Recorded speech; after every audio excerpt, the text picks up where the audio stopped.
아무래도 수술을 하고 그러면은 돌봐줄 사람이 필요할 것 같다. 근데 남한테 돈 주고 맡길 거 뭐 있냐? 네가 좀 해줬으면 하는데. 그래. 남한테 맡기면 불안하긴 하지. 아니, 제가 왜? 얘들은 바쁘잖아. 애들도 한창 공부할 때고. 저는 회사 때문에 안 돼요. 일이야, 잠깐 그만두면 되는 거지. 너는 그래도 경험이 있잖아. 안사돈 아팠을 때, 그때 직장도 그만두고 병수발 들었잖아. 안 그래? 아무래도 다르긴 하겠지. 그리고 직장이야, 나 다 나은 다음에 다시 구하면 되는 거잖아. 가족이 아니면 누가 돌봐줘? 간병인 쓰시면 되잖아요. 싫다니까. 왜 가족들이 이렇게 많은데 불편하게 남 손에 맡기냔 말이야? 오늘 이야기 속 주인공은 51세 전선아 씨입니다. 그리고 그녀의 시어머니에 관한 이야기이죠. 전 씨는 평생 시어머니와는 친밀한 교류를 하지 못하고 살았습니다. 차라리 안 보고 지냈다면 억울하지는 않았을 텐데 다른 고부지간이 만나는 만큼은 보고 살았습니다. 시어머니가 전 씨를 좋아했던 적이 단 한순간도 없었던 것뿐이었죠.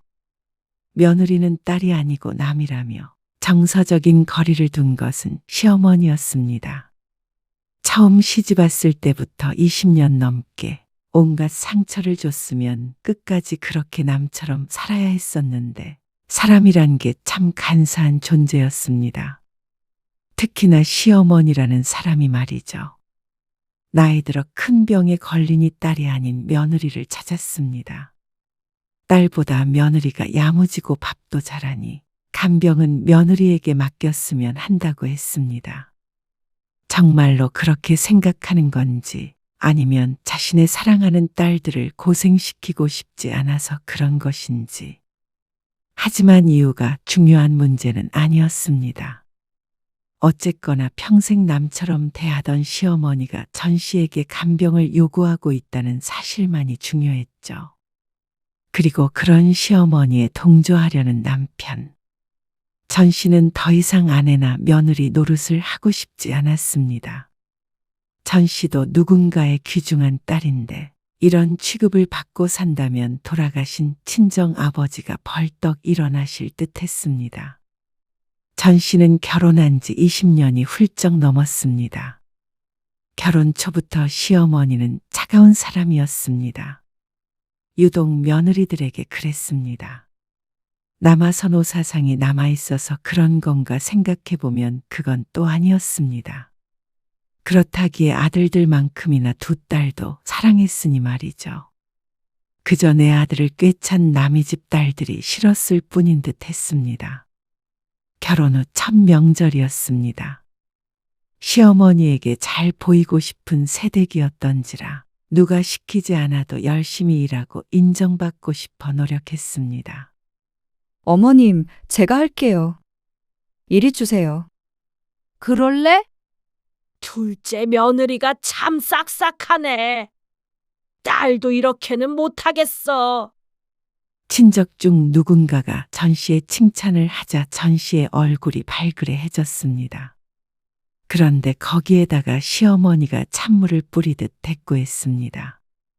무슨 며느리를 딸이랑 비교해? 며느리는 남이고 딸은 내 자식인데. 사실만을 말한 것이었지만 듣는 사람이 기분 좋은 말은 아니었습니다. 열심히 일하고 있는 사람 면전에다가 대고 남이니 뭐니 하면서 힘들어해하는 시어머니가 야속했죠. 동서가 이해해. 앞으로 자주 듣게 될 말이야. 석상처럼 굳어있는 전 씨에게 큰 동서가 다가와 귀띔을 했습니다. 자신도 많이 당해봤다는 듯이 초연한 얼굴이었습니다. 그리고 그 말은 사실이었습니다. 제사 때도 가면 모든 일은 며느리 둘이 도맡아 했습니다. 같은 여자들이지만 시누이들은 편안히 와서 두 며느리가 하는 음식을 먹고 놀다 갔습니다. 뭐라도 부탁하려 하면 시어머니가 가만히 두질 않았습니다. 얘들은 자기 시댁에서도 일할 텐데 왜 친정에까지 와서 일을 하게 해? 내가 뭐 하러? 그러면서 전 씨와 큰 동서를 향해서 다 너희가 하라고 언성을 높이던 시어머니. 처음엔 서운했지만 점점 익숙해졌습니다. 하지만 그런다고 시어머니의 행동이 전부 이해가 가는 것은 아니었습니다. 너희 갈 때 저것 좀 가지고 가. 잘 먹을게요. 전도 싸가고 곶감도 가져가. 집에 과일 있어? 사과도 챙기라니까 그러네. 과일 있어요. 산적은? 저것도 싸가. 우리가 다 싸가면 새언니는? 아이고 새언니 걱정은 하지 말고 너희 싸가라니까. 시누이와 시어머니의 실랑이를 보고 있자니 황당해졌습니다. 음식 준비는 며느리들이 다 했는데 제사가 끝나자 몽땅 딸들에게 싸주는 게 기가 막혔습니다. 며느리에게는 뭐 하나 가져가란 소리도 하지 않았습니다. 기름 냄새를 지겹게 맡아서 저는 싫었지만 그래도 과일은 챙겨가고 싶었는데 말이죠. 일하는 사람 따로 가져가는 사람 따로였습니다. 시어머니는 며느리 입에 들어가느니 내 아들도 안 주는 게 낫다고 생각하는 것 같았습니다. 사위는 괜찮고 며느리는 안 괜찮은 모양이었습니다. 그리고 큰 동서에게 더 어처구니 없는 말을 전해 듣기도 했습니다. 동서, 어머님 용돈 얼마나 드렸어? 네? 그걸 왜? 질문에 저희를 몰라 말끝을 흐리자 형님은 혀를 차며 대꾸했습니다. 적당히 드려, 적당히. 어머님 그걸로 딸들 화장품 사서 주시는 분이야. 네? 내 눈앞에서 그러신다니까. 설마요. 말도 안 된다고 생각하지? 예전에 생신에 드린 용돈 들고 바로 마트 가서 휴지며 뭐며 사다가 다 딸들 주셨어. 그 짐도 내가 들었다. 전 씨는 그 말을 듣고 입만 벌리고 있었습니다. 그래도 설마 하는 생각이 들었습니다. 용돈은 용돈이고 딸들에게 무언가 사주는 것은 다른 문제라고 생각했죠. 그런데 그게 진짜일 거라는 생각을 얼마 지나지 않아서 하게 되었습니다.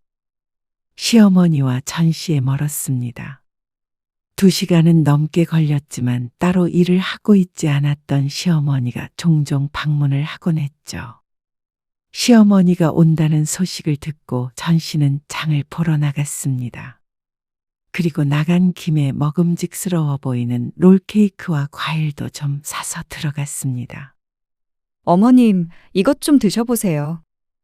유명한 집 건데 줄 서서 사야 먹을 수 있어요. 한참을 기다려서 샀고 롤케이크 외에도 여러 종류의 빵을 사서 돈이 상당히 들었습니다. 나는 이런 거 안 좋아해. 딱 잘라 말하는 시어머니의 말에 무안했던 전 씨가 애써 웃음을 지었습니다. 아, 안 드세요? 치우려고 손을 댔지만 그 손을 시어머니가 탁소리가 나게 치며 말을 이었습니다. 이거 그대로 싸가야겠다. 아, 싸가신다고요? 명숙이랑 효정이 주게. 내일 집에 온다고 하니까. 아, 네. 싸드릴게요. 그 많은 빵들을 전부 비닐에 넣고 챙기는 시어머니를 헛웃음을 삼키며 바라보았습니다. 두고 가면 전 씨가 먹을 텐데 그건 싫은 것 같았습니다. 시어머니는 잠시 뒤에 안방으로 들어갔습니다. 어떻게 사는지 구경한다면서 서랍을 여기저기 열어보았습니다. 숨겨야 할 것은 없었지만 그래도 구석구석 드러나는 게 부끄러워서 옆에서 안절부절 못하고 있었죠. 먼지가 많다. 좀 청소는 하고 살아. 가벼운 핀잔에 목구멍이 턱 막히는 기분이었습니다. 지난번에는 주방 찬장을 다 열어보더니 이번엔 안방 차례인 것 같았습니다. 그런데 옷장을 열어보던 시어머니가 검정색 코트를 하나 꺼내더니 말했습니다. 너 이런 거 잘 입니?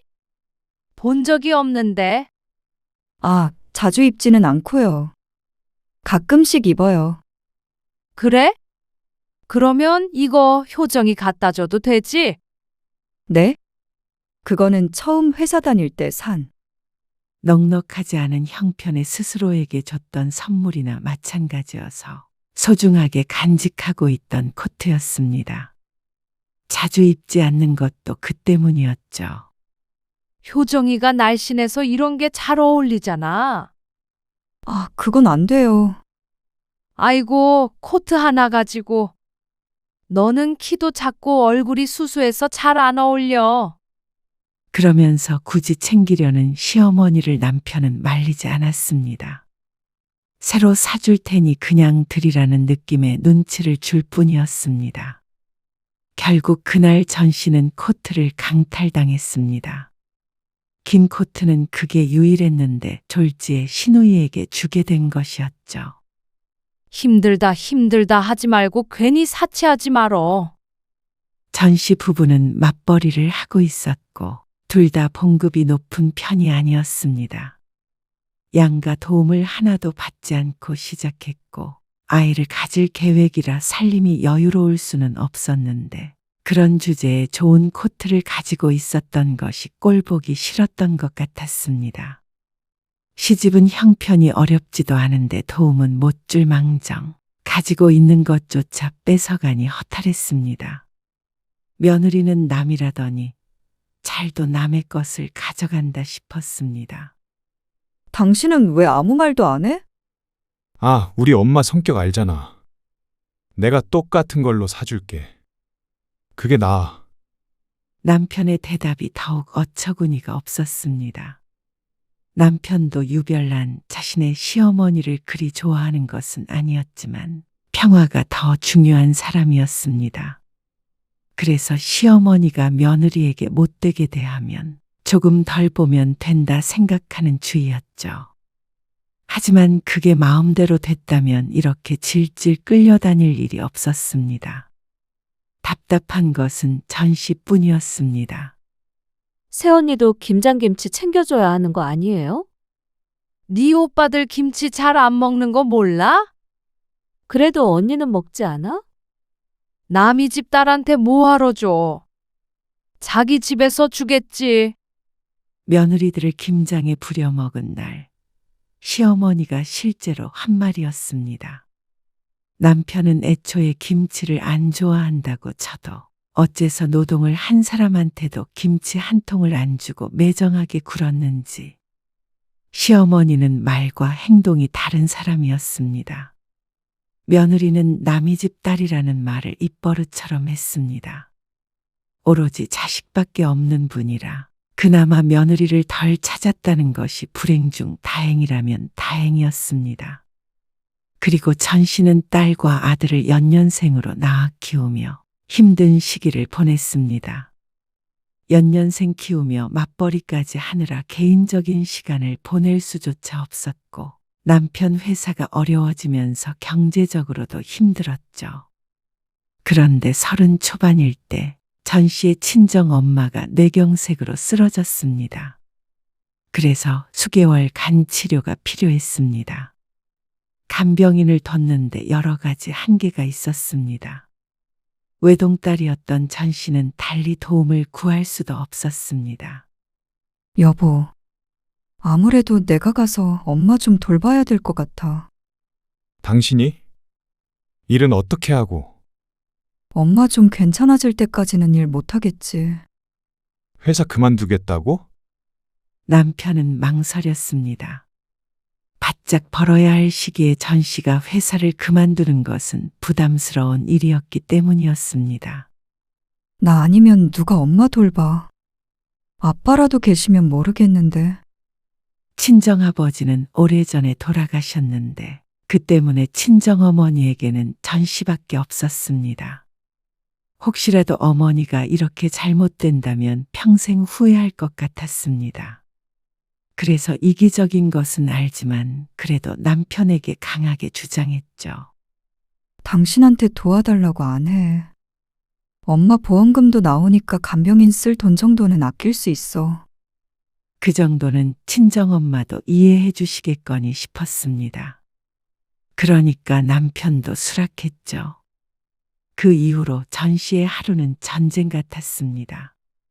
아이 둘을 키우면서 어머니 간병까지 하려면 직장 생활 하는 것만큼의 시간이 들었고 몸은 더 고되었던 것 같았습니다. 새벽에 일어나 아이들 밥 차리고 어린이집에 데려다 주고 병원으로 달려가 어머니를 간병했습니다.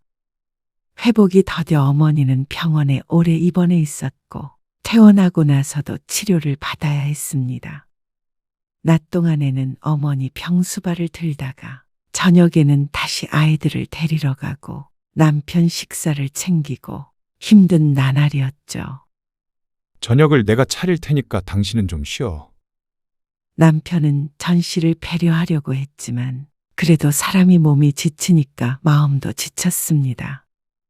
이런 상황에서 남편이 좀 더 집안일 같은 걸 도와줬으면 하는 마음이 있었습니다. 직장도 안 다니면서 남편한테 살림까지 떠맡게 할 생각은 없었지만 종종 지칠 때면 그런 생각이 들었습니다. 남편도 나름대로 노력하고 있다는 걸 아는데도 말이죠. 그러던 어느 날이었습니다. 어머니 병수발을 든 지 2달 정도 되었을 때였죠. 시어머니의 생일이었습니다. 애들 어린이집에서 데리고 온 다음에 바로 출발하면 될 것 같아. 장모님은? 어머님 댁에 갔다가 다시 잠깐 들려야지. 전 씨는 정신이 없었습니다.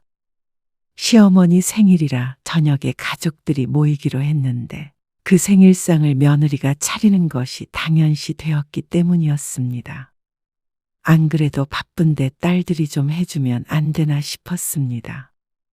하지만 다년간의 경험으로 보자면 그럴 리가 없다는 게 결론이었습니다. 그냥 빨리 가서 해치워버리는 게 정신건강에 좋았죠. 엄마가 서운해하세요. 도착해서 미역국을 끓이고 잡채를 하고 있었는데 시누이가 말을 걸어왔습니다. 직장도 그만뒀는데 코빼기도 안 비춘다고요. 직장을 그만둔 이유를 뻔히 알고 있음에도 그런 소리를 할 수 있나 싶었습니다. 뭐든 공평하게 해야 하는 거야. 옆에서 듣고 있던 시어머니가 끼어들어 말을 보탰습니다. 아무리 친정 챙기는 것도 좋지만 네 남편 밥 차리는 것도 소홀하면 안 되고 말이야.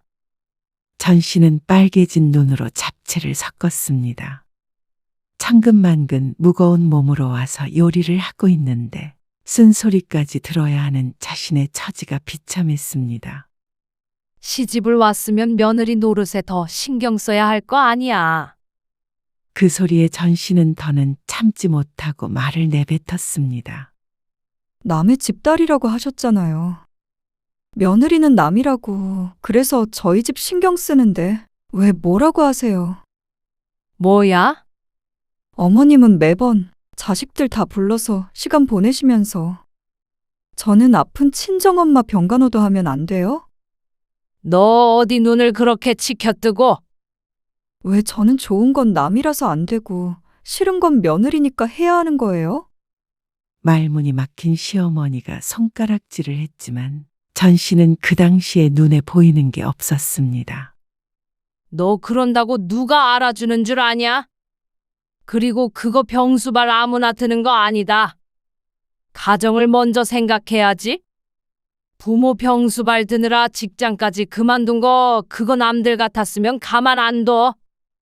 가만 안 두면요. 그렇다고 저희 누구한테 손 벌린 적 없어요. 내 아들이 고생이지? 애아빠한테 병수발 들라고 시킨 적 없고요. 간병비 아낀 돈으로 생활비 보태요. 말끝마다 말대꾸야. 그래서 지금 잘했다는 거야. 여보, 보다 못한 남편이 전 씨를 말렸습니다. 그 모습에 더 서운했습니다. 말려야 할 사람은 전 씨가 아니라 시어머니인데 말이죠. 에이, 엄마. 그만해요. 시누이가 자신들이 생각하기에도 너무했는지 시어머니를 잡아 끌었습니다.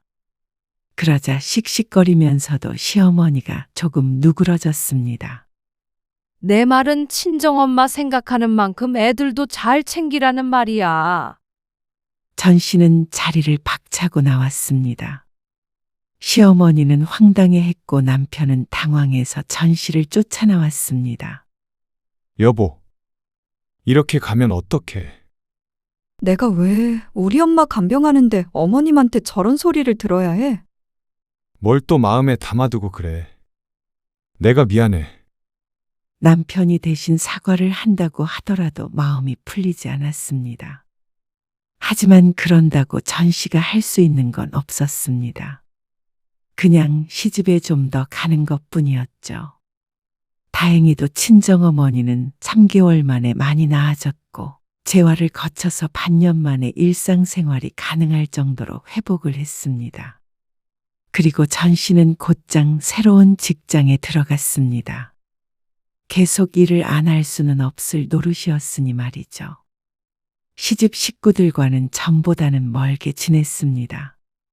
남편의 성화에 아예 안 갈 순 없었고 최소한의 며느리 도리는 하고 살았죠. 시어머니는 변하지 않았습니다. 전 씨는 그냥 속으로 사귀는 방법을 터득했습니다. 그나마 외며느리가 아닌 것이 다행이라면 다행이었습니다. 그런데 큰동서는 사실 전 씨 부부보다는 나은 상황이었습니다. 그래도 장남이라고 시어머니가 챙기긴 했으니 말이죠. 그래서 전 씨는 시집이라면 진절머리가 나게 되었는데 재산 분배도 참 불공평했습니다. 차남보다는 차라리 딸이 나은 것 같았습니다. 저기 뒤쪽 산이랑 밭은 명환이 같고 명석이는 이 진명에 넘겨주마. 그리고 셋째랑 넷째는 5천만 원씩 줄 테니까 그런 줄 알아. 그리고 세월이 흘러 몇 년 전 시어머니는 갑자기 재산 일부를 미리 나눠주겠다고 했습니다. 어차피 주게 될 거 세금이 많이 나온다고 말이죠. 결혼할 때조차 한 푼 받은 적이 없었는데 시어머니도 나이가 들긴 했다 싶었습니다. 끝까지 꼭 쥐고 있을 줄 알았는데 의외였죠. 그런데 전 씨 부부가 받은 재산이 조금 특이했습니다. 시어머니가 현재 살고 있는 집의 명의를 바꿔준다고 하는 바람에 처분을 할 수가 없었습니다. 큰형님네도 진작에 밭을 팔았고 시누이들은 현금을 받아 자유롭게 쓸 수 있었습니다. 시누이들은 처음엔 서운해했다가 전 씨 부부를 보고는 차라리 자신들이 낫다고 생각했는지 아무 말 하지 않았습니다. 어머님 너무하신 거 아니야? 사실 젊은 시절 전 씨 부부가 힘들게 살았는데도 불구하고 한 번도 도움을 안 주더니 이제 와서 갑자기 왜 이러나 싶기도 했습니다. 이제는 형편이 나아져서 당장 급한 것은 아니지만 집을 팔 수도 없고 판다고 하더라도 아주 나중 일이 될 것이었습니다. 오래된 작은 주택이 큰 돈이 될 것 같지도 않았고 말이죠. 전 씨는 차라리 자식들 학비에 보태게 5천만 원을 받는 게 나았다는 생각도 했습니다. 오히려 집에 대한 세금만 더 나가서 실질적인 이득이 없었습니다. 나 죽으면 너 이거 되는 거 아니야. 따지고 보면 알짜배기 받은 건데. 서운하다 뭐한다 하지 말어라. 남이 집 딸한테 이 정도 물려주는 것도 드물다. 그러니까 감지덕지 하라는 듯한 말에 나이 들어서도 다시 한번 상처받는 스스로가 우스웠습니다. 그래서 그냥 그렇게 마음먹기로 했습니다. 어차피 기대도 안 하고 있다가 받은 집이니까 감지덕지 하기로 말이죠. 세금이라고 해도 시골집이라 얼마 나가지도 않았고 정말로 나중에 시어머니가 돌아가시면 몇 천을 될 테니 말이죠. 알짜배기라는 말엔 동의할 수 없었지만 그래도 그게 어딘가 싶었습니다. 마음을 곱게 먹기로 하니까 큰 상관이 없었습니다. 하지만 이따금씩 시어머니가 생색내는 말을 하면 속으로 어이없어 하긴 했습니다. 집 보일러가 고장 났는데 이것 좀 교체해줘라. 보일러요? 그래. 어차피 이 집은 네 집이잖냐. 네? 집주인이 고쳐야지. 누가 고치냐? 나연이 아빠한테 말해볼게요. 이런 것도 문제였습니다. 다른 사람들처럼 그냥 주고 끝이 아니라 문제가 생길 때마다 연락이 와서 미칠 노릇이었습니다. 생각 같아서는 집 필요 없으니 도로 명의를 가져가라고 하고 싶었지만 그건 또 억울해서 안 될 것 같았습니다. 그동안 고생했던 일들이 다 없던 일이 되는 것 같아서 말이죠. 그러다 지난해 어느 날 시어머니가 전화를 해서 말했습니다. 할 말이 있으니까 집으로 와라. 주말에 집으로 오라는 소리에 전 씨는 또 속으로 한숨을 쉬었습니다. 한동안 잠잠하더니 또 왜 그러는지 몰랐습니다. 일하느라 바빠서 주말에는 조금 쉬고 싶은 마음이 있었습니다. 아들, 딸도 독립해서 주말에는 온전히 쉴 수 있었는데 시집에 불려가면 누가 좋아할까요? 그런데 시어머니의 목소리가 평소와는 조금 달랐습니다. 의아해하며 주말에 시집에 갔더니 웬일인지 다른 식구들도 와 있었습니다. 모두를 불러놓고 시어머니는 침통한 표정으로 말을 꺼냈습니다.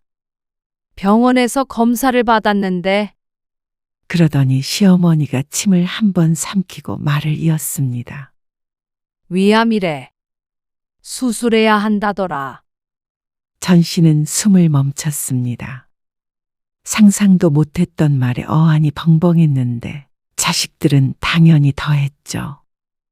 아니, 위암이라니. 이게 말이 되는 거야? 시아버지도 암으로 돌아가셨는데 어떻게 부부가 나란히 암에 걸릴 수 있는지 참 무서운 병이다 싶었습니다. 수술은 언제 받으시는 건데요? 그런데 큰아들인 형님에는 미리 알고 있었던 모양이었습니다. 병원에 같이 갔다 왔는지도 몰랐습니다. 시어머니 대신 상세한 일정을 말해 주었습니다. 그리고 다들 말이 없었습니다. 뭐라고 말해야 할지 모르는 눈치였습니다. 전 씨도 놀랐는데 자식들은 오죽하겠나 싶었습니다. 내가 부쩍 몸이 안 좋다 했어. 괜찮을 거예요. 남편이 슬퍼하며 시어머니를 위로했습니다. 아직 이기라는 소리에 희망이 있는 듯 했습니다. 그런데 시어머니가 갑자기 전 씨를 바라보았습니다. 아무래도 수술을 하고 그러면은 돌봐줄 사람이 필요할 것 같다. 간병인이요? 그래. 근데 남한테 돈 주고 맡길 거 뭐 있냐? 나연이 엄마가 좀 해줬으면 하는데. 전 씨는 말도 안 나왔습니다. 시어머니가 암에 걸렸다고 말한 그 순간보다도 당황스러웠습니다. 왜 다른 사람들을 다 제쳐두고 전 씨여야만 하는 것인지 이해가 가지 않았습니다. 며느리들은 남이라고 했던 시어머니가 간병인이 남이니까 며느리에게 시켜야겠다고 한 것부터가 모순이었습니다. 그래. 남한테 맡기면 불안하긴 하지. 아니, 제가 왜? 왜라는 말이 절로 나왔습니다. 얘들은 바쁘잖아. 애들도 한창 공부할 때고. 두 딸들은 고등학생 아이가 있었는데 그 때문에 바쁘다고 한다는 게 말이 안 됐습니다. 전 씨도 직장에 다니고 있는 걸 뻔히 아는 상황이었으니 말이죠. 저는 회사 때문에 안 돼요. 그래요. 어머니, 현실적으로 나연이 엄마가 간병하기엔 시간이 없죠. 간병인 쓰세요. 남편이 오죽했으면 전 씨의 편을 들었을까요?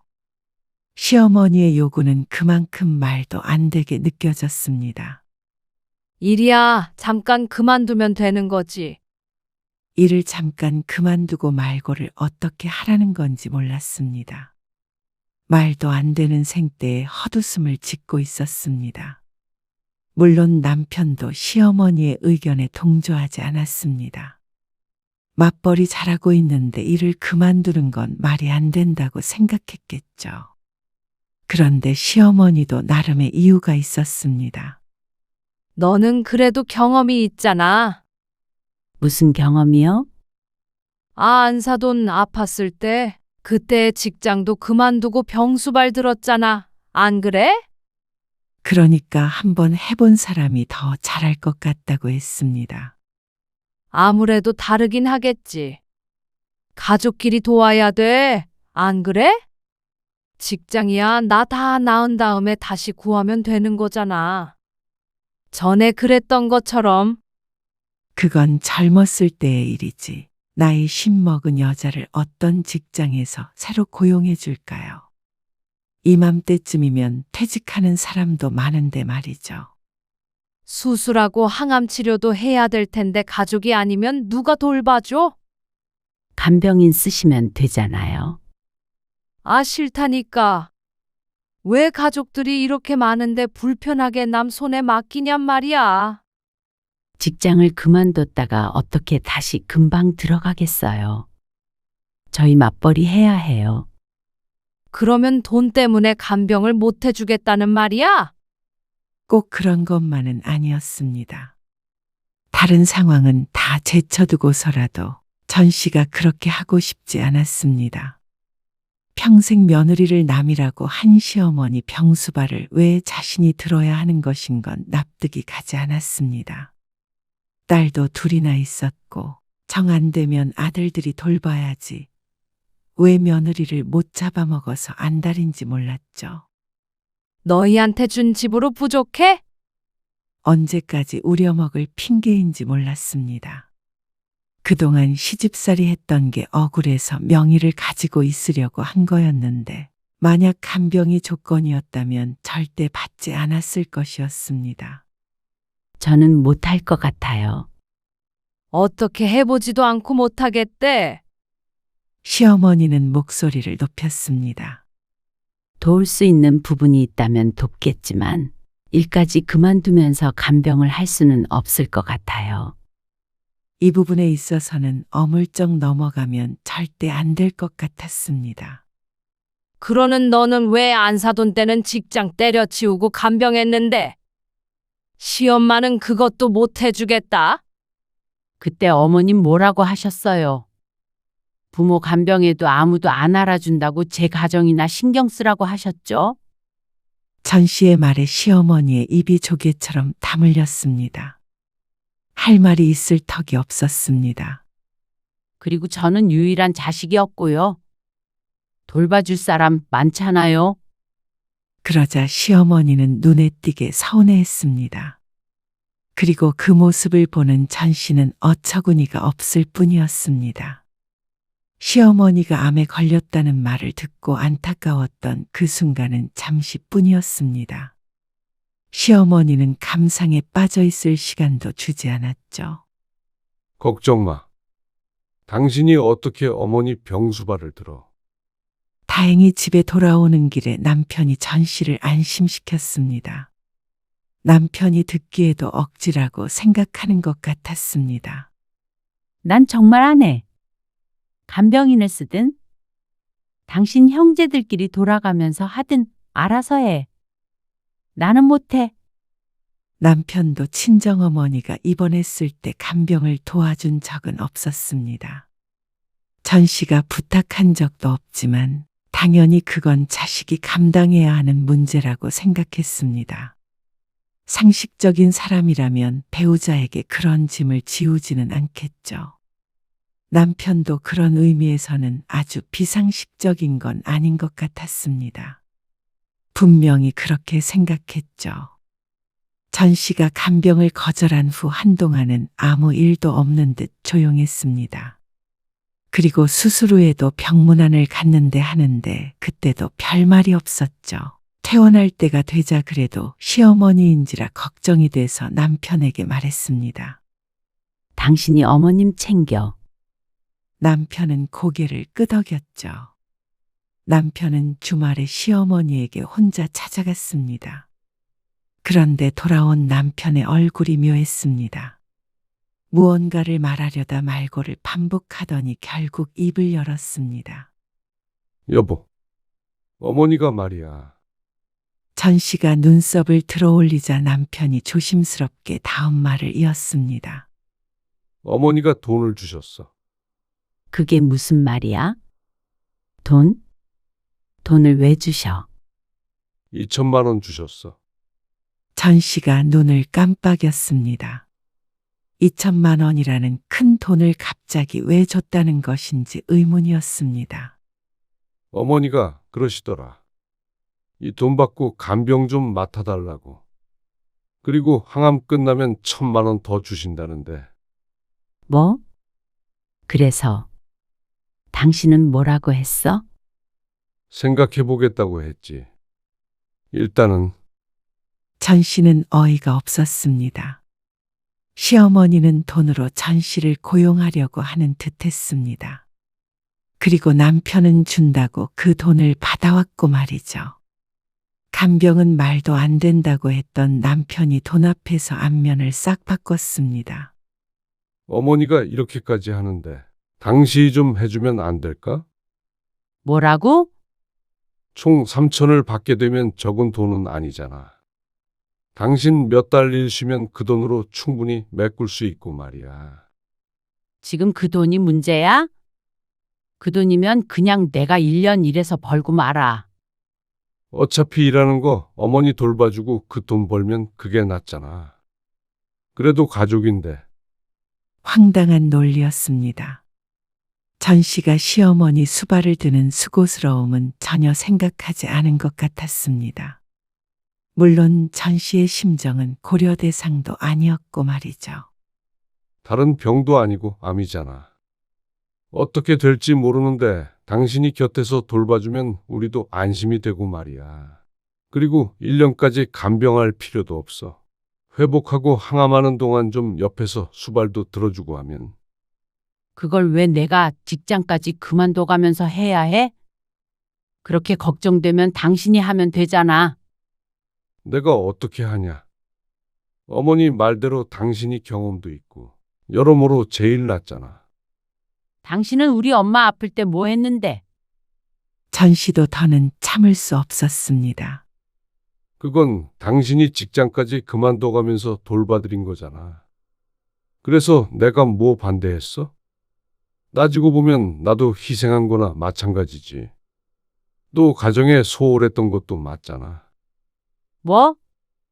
자꾸 직장 얘기 꺼내는데 우리 엄마가 나 고생한다고 간병인 쓸 돈도 줬어. 그걸로 생활비 냈지. 그리고 집에 와서 애들 키웠고 당신 밥도 차려줬다. 내가 우리 엄마 간병하느라 소홀한 게 뭐가 있었어? 알게 모르게 있다는 말이지. 내가 지금 싸우자는 게 아니잖아. 진정하고 대화 나누자는데 왜 자꾸 화를 내? 당신은 우리 엄마 병수발 들어준 적 있어? 생각이라도 해본 적 있었어? 당신이 다 알아서 했으니까. 그러면 당신 어머니는 당신이 다 알아서 해. 전 씨는 소리쳤습니다. 그동안 쌓였던 감정이 폭발했습니다. 당신 형님은 뭐 하는 사람인데? 그리고 동생들은 다들 손이 없어, 발이 없어? 그리고 무슨 간병인 뽑는 것도 아니고 경력이 뭐가 중요해? 내 엄마니까 할 수 있었던 거지. 남 병수발을 어떻게 들라는 거야? 남이라니. 아무리 그래도 너무한다. 우리가 남인지 가족인지는 당신 어머니한테 물어봐. 평생 남이라고 했던 건 어머님이었으니까. 당신도 잘 알잖아. 그래도 암인데 그거 좀 들어주면 안 되냐? 내 어머니면 당신 어머니도 되잖아. 그냥 부탁한 것도 아니고 큰 돈까지 주시잖아. 우리한테도 손해가 아니라니까 그러네. 남편도 결국엔 말이 안 통했습니다. 3천이 아니라 5천을 준데도 전 씨에겐 손해였습니다. 차라리 5천만 원을 벌어오라고 하면 마음이 편할 것 같았습니다. 3천만 원은 전 씨가 1년 일해서 벌어오면 그만인 것인데 목돈의 순간 눈이 멀었고 그놈의 효자병이 도진 것 같았습니다. 제대로 된 생각을 못하고 있는 것 같았습니다. 아니, 그 생각이라는 것에 전 씨에 대한 배려가 없는 것이겠죠.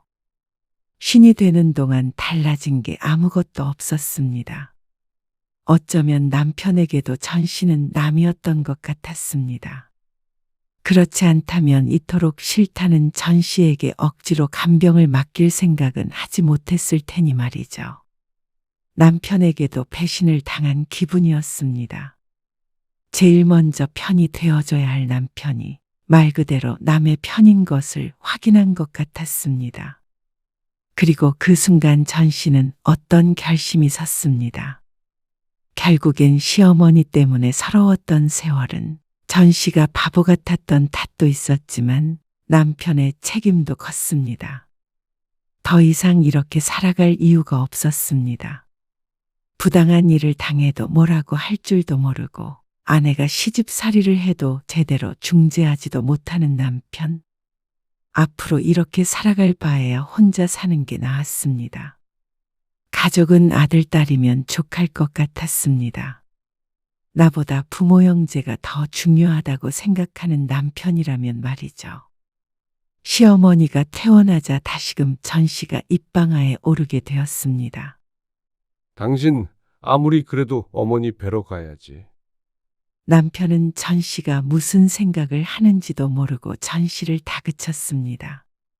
전 씨도 헤어질 때 헤어지더라도 마지막 도리는 할 생각이었습니다. 가족이 아니더라도 암 수술을 했다면 퇴원 후 병문안 정도는 당연히 해야 하는 것이니 말이죠. 앞으로 간병은 어떻게 할 거야? 시어머니 집에 도착했을 때 신우이가 전 씨의 남편을 보며 물었지만 그건 사실상 전 씨를 향해 묻는 것이나 마찬가지였습니다. 남편은 이 순간에도 똑바로 대답을 못하고 전 씨를 쳐다보았습니다. 떠밀리듯이라도 해줬으면 하는 눈치였습니다. 지난번에 말씀드렸잖아요. 분명히 수술하신 어머님 언성 높이시게 하고 싶지 않아요. 언성 안 높이게 하면 되잖냐. 전 씨는 한숨을 쉬었습니다. 힘없는 와중에도 이렇게 며느리에게 호통을 쳐야 속이 시원한 분이었죠. 결국에는 전 씨도 하고 싶은 말을 할 수밖에 없었습니다. 싫으면 줬던 돈 도로 내놔. 돈 줬어요? 에이, 그러면 내가 했지. 그러면 그 돈 드릴 테니까 하세요. 뭐라고요? 저는 못하니까 식구들끼리 하시라고요. 언니는 우리 식구 아니에요? 며느리는 남이잖아요. 그렇죠, 어머님? 너 진짜 피도 눈물도 없는.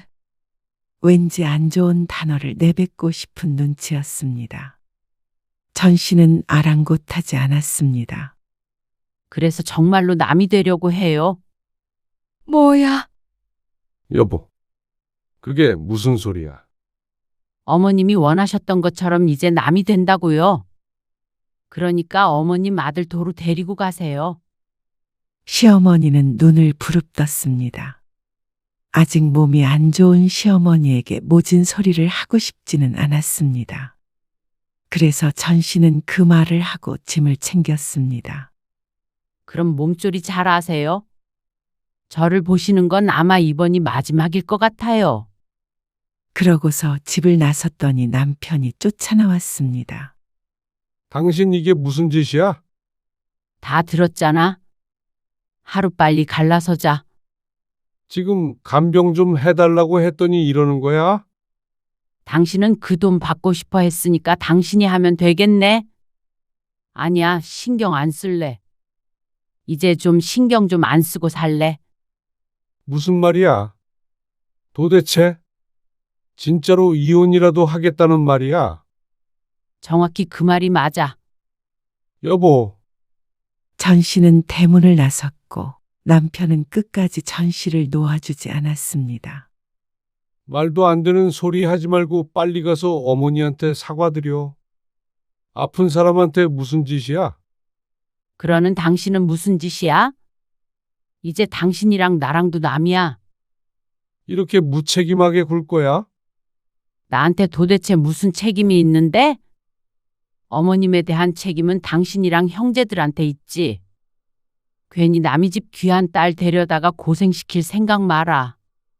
사람이 어떻게 이래? 그건 내가 묻고 싶은 말이야. 이혼 안 해.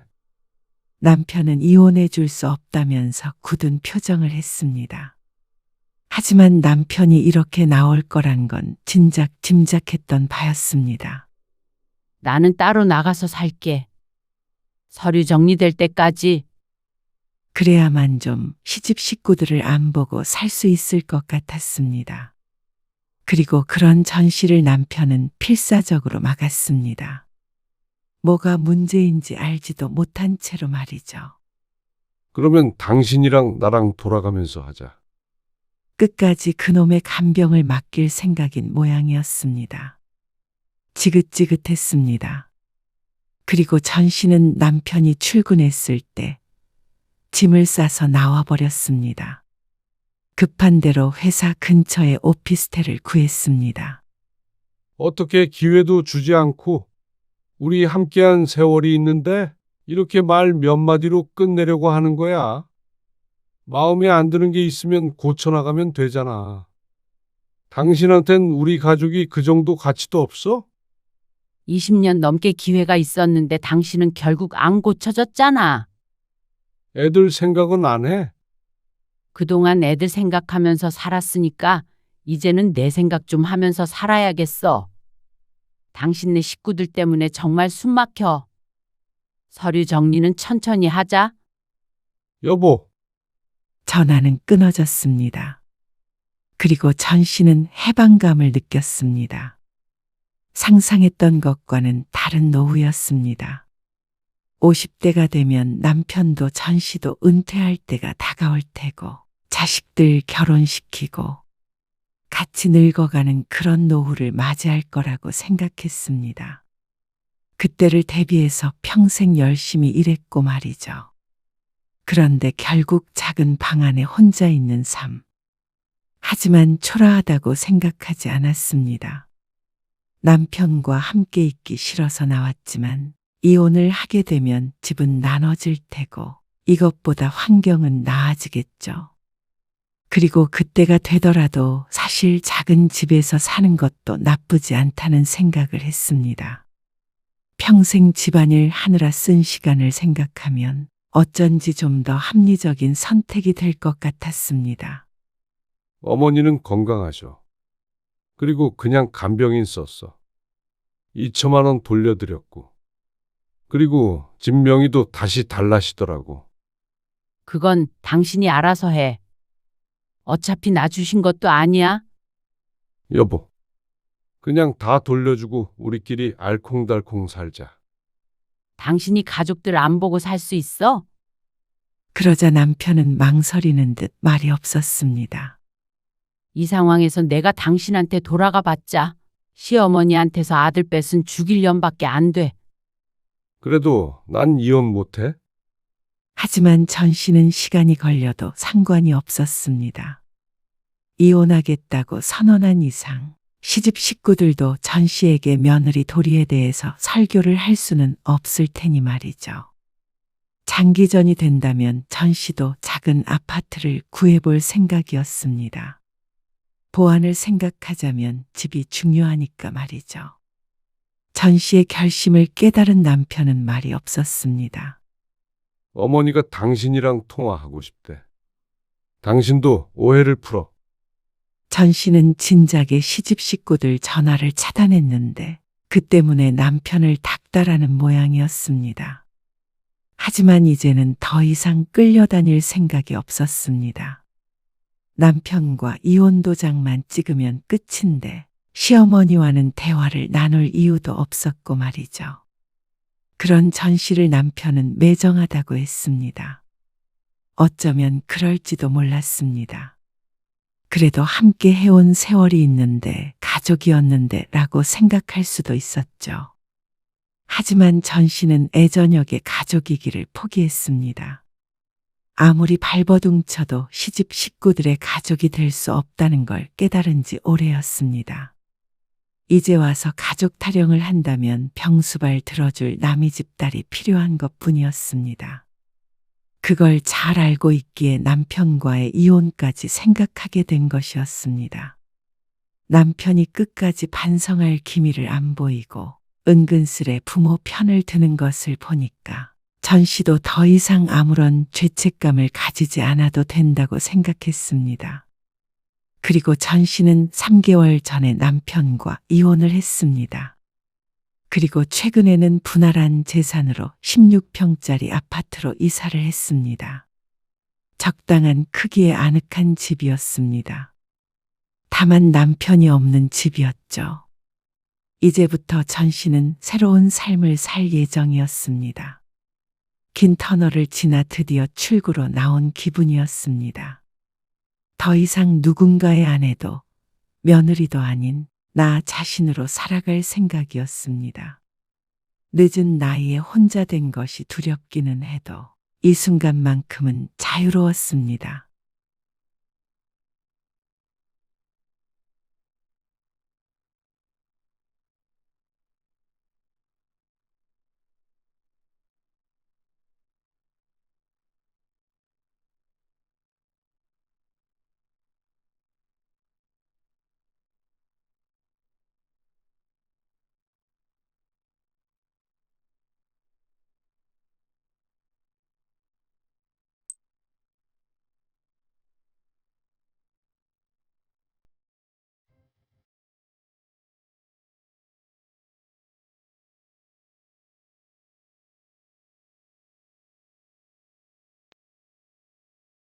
우리가 지금 생활이 어려워서 말이야.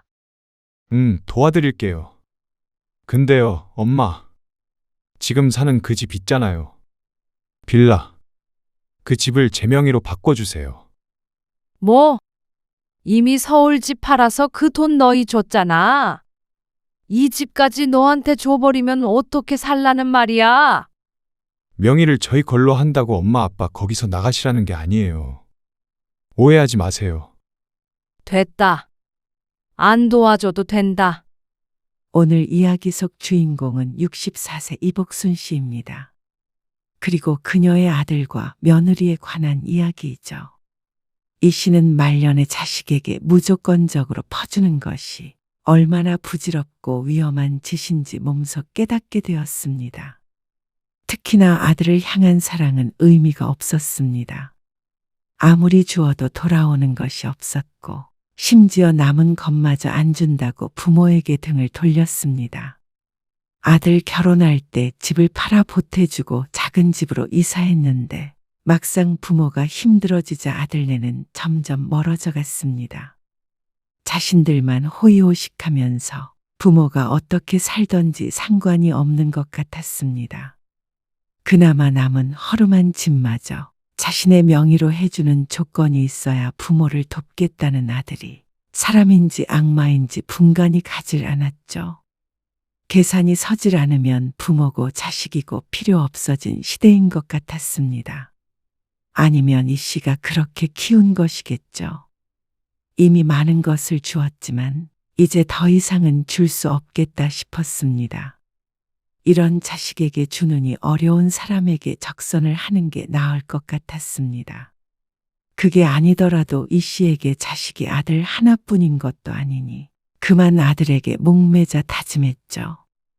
이 씨는 아들이 하나 그리고 그 밑으로 딸도 하나 있었습니다. 하나 둘은 더 낳고 싶었는데 남편이 아들 하나 있으면 됐다고 아이는 둘째로 끝내자고 했습니다.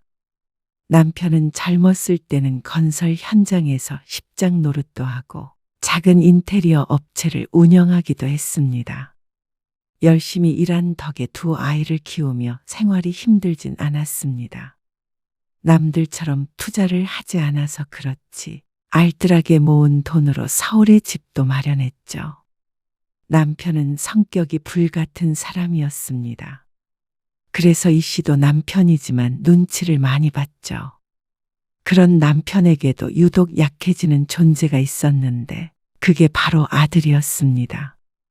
아들은 금이야. 날은 은이고. 남편이 입버릇처럼 하던 말이었습니다. 그 얘기를 들으면 딸이 의기소침해지곤 했죠. 그러면 이 씨는 딸을 위로하곤 했습니다. 아버지는 원래 그러니까 이해하라고 말이죠. 아들, 딸 모두 어릴 때부터 공부를 곧잘 했습니다. 그래서 대학도 서울에 있는 곳을 갈 거라고 믿어 의심치 않았습니다. 뭐? 서울은 안 될 것 같아? 재수를 해야 될 것 같아요. 아들은 대입 시험에서 좋은 성적을 거두지 못했습니다. 그래, 한 번 더 해보자. 할 수 있어. 그래서 재수를 시키게 되었습니다. 당연히 실수를 했다고 생각했고, 한 번 더 도전하면 명문대에 들어갈 수 있을 것 같았습니다. 하지만 아들은 삼수를 했고, 결국엔 여동생과 같은 해에 대학에 입학하게 되었습니다. 하지만 딸은 서울에 있는 대학에, 아들은 지방에 있는 대학에 붙었습니다. 딸은 집에서 통학이 가능하기 때문에 계속 같이 살았지만 아들은 자연스럽게 부모 품을 떠날 수밖에 없었습니다. 대학을 졸업한 후에 다시 서울로 돌아왔지만 아들은 이 씨 부부와 함께 살지 않았습니다. 왜 굳이 나가서 산다는 거야? 멀쩡한 집 놔두고 다 큰 남자가 부모님이랑 살면 당연히 이상하죠. 혼자서 밥 해먹고 할 수가 있니? 20대 중반이 넘었지만 아들은 물가에 내놓은 아이 같았습니다. 딸은 뭐든지 혼자 잘했지만 아들은 어쩐지 항상 불안했습니다. 공부만 잘했지 똑부러지는 느낌이 없었습니다. 나가서 취업 준비하는 게 더 잘 돼요. 딸은 진작에 취업을 했는데 아들은 비교되기가 싫은 것 같았습니다. 삼수도 했고 군대도 다녀왔으니 당연한 일이었는데 말이죠. 아들은 혼자 나가서 살게 되었는데 그런다고 스스로 알아서 사는 것은 결코 아니었습니다. 보증금도 이 씨 부부가 내주었고 주말마다 이 씨가 가서 살림살이를 챙겨주어야 했습니다. 인호한테 안 가봐. 이번 주에는 오지 말래요. 집에 손님이 온다고. 그 좁은 집에 누가 온다고 그래? 몰라요. 여자친구라도 오나 보죠. 여자친구? 남편은 이 씨의 말에 솔깃한 표정을 지었습니다.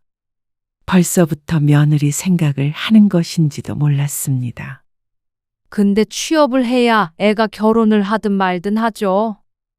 이 씨는 한숨을 쉬며 남편에게 말했습니다. 아들은 졸업 후 2년간 취업을 못하고 있었습니다. 취업한다고 나가서 살더니 그냥 나가서 살기만 했죠. 그러다 보니 아들의 집세며 생활비는 모두 이 씨 부부가 내주고 있었죠. 애 기 안 죽게 용돈 넉넉하게 넣어줘. 아이고, 알았어요. 인영이 너는 오빠 앞에서 회사 얘기 하지 말고. 네?